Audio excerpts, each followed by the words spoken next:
So అన్న మీరేం చెప్తారు? అంటే ఎందుకు ప్రజలలో ఈ రకమైనటువంటి ఆలోచనలు వచ్చినాయి? సో ప్రజల్లో వచ్చినటువంటి మార్పా? పార్టీలలో వచ్చినటువంటి మార్పా? అసలు వ్యవస్థలో జరగాల్సిన మార్పులు ఏం జరగాలనుకుంటున్నారు? ఇప్పుడు ఈ మార్పుకు అసలైన కారణం నాయకత్వ లోపం. సిద్ధాంతపరంగా ఏ నాయకుడు కూడా దాన్ని ఫాలోఅప్ చేయట్లేదు. ఇప్పటిదాకా మీరు అన్నట్లు అన్నలు చెప్పినట్లు వామపక్షాలు అంటే ఎర్ర జెండా, ఒకప్పుడు ఎర్ర జెండా అంటే ఎదురు లేకుండా పోయింది. ఇవాళ ఎర్ర జెండా అంటే కనుమరుగైపోతుంది. ఎందుకు అంటే వాళ్ళ ఐక్యత లేకనే.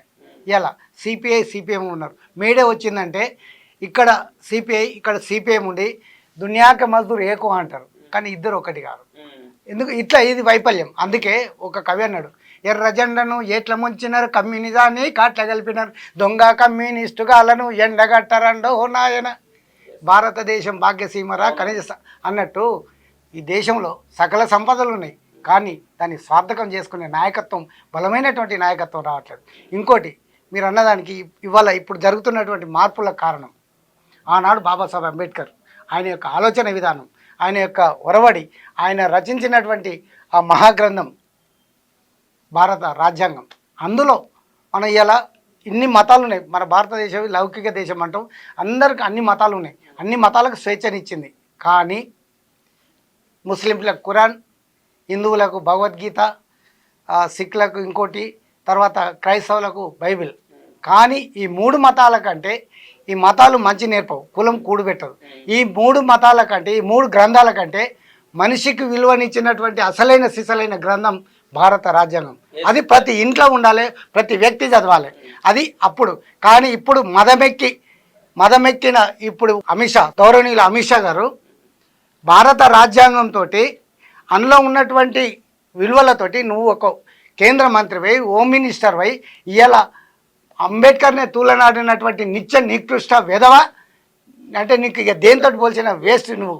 అందుకే ఈరోజు చెప్తున్నా, ప్రతి ఇంట భారత రాజ్యాంగం ఈ మూడు గ్రంథాలు చదవండి, ఎవరి మతం వాళ్ళది, ఎవరి కులం వాళ్ళది.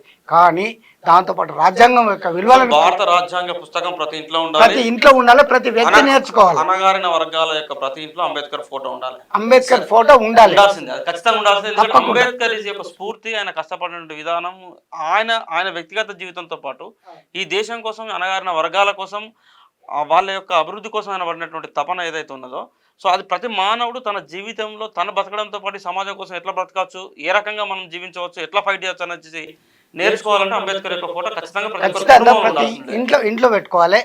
దాంతోపాటు ఇవాళ రాజ్యాంగం బుక్ ఇంట్లో పెట్టుకోవాలి. దాన్ని చదువుతూ ఇవాళ బాబాసాహెబ్ అంబేద్కర్ ఇచ్చినటువంటి స్ఫూర్తితోటి రాజ్యాంగంలో పొందుపరిచినటువంటి ఆర్టికల్ 3 ప్రకారంగానే ఇలా తెలంగాణ సాధించుకున్నాం. ఆనాడు తెలంగాణలో అసలు భాషన ఎస్సీ ఎస్టీ బీసీ సోదరులు ఎంతోమంది పోయారు, ఆడవారు మగవారు కానీ అగ్రవర్ణాలు ఎవరు పోలేదే ఇవాళ.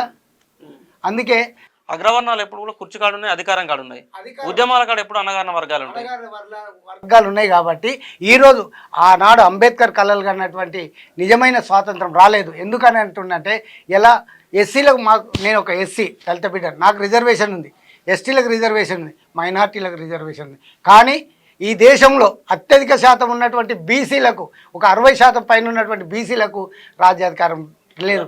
ఏదో ఎక్కడ జనాలు ఎక్కువ ఉంటే అక్కడ ఒక సీట్ ఇస్తాం, పోరా నువ్వు నిలబడి నీ సత్తా ఒకటి గెలుచుకో అని ఇప్పుడు అగ్రవర్ణ పార్టీలు వీళ్ళున్నాయి. కాబట్టి ఎవడైతే ఏంద్రో చెట్టు మీది కొంగలే, జనం సొమ్ము తిన మరిగిన బట్టేబాజీ దొంగలే అనే అగ్రవర్ణ పాలకులు ఉన్నంతసేపు ఈ అణచివేత జరుగుతూనే ఉంటుంది. కాబట్టి ఈ అణచివేతను కూకటెలతో పెకిలియాలంటే ఎస్సీ ఎస్టీ బీసీ మైనార్టీలమంతా ఒకటై బీసీ రాజ్యాధికారం ఉన్నప్పుడే, 60% ఉన్న బీసీలకు న్యాయం జరిగినప్పుడే అంబేద్కర్కు నిజమైన మేము నివాళులర్పిస్తాం, జోహార్లు అర్పిస్తామని చెప్పి తెలియజేస్తున్నాను.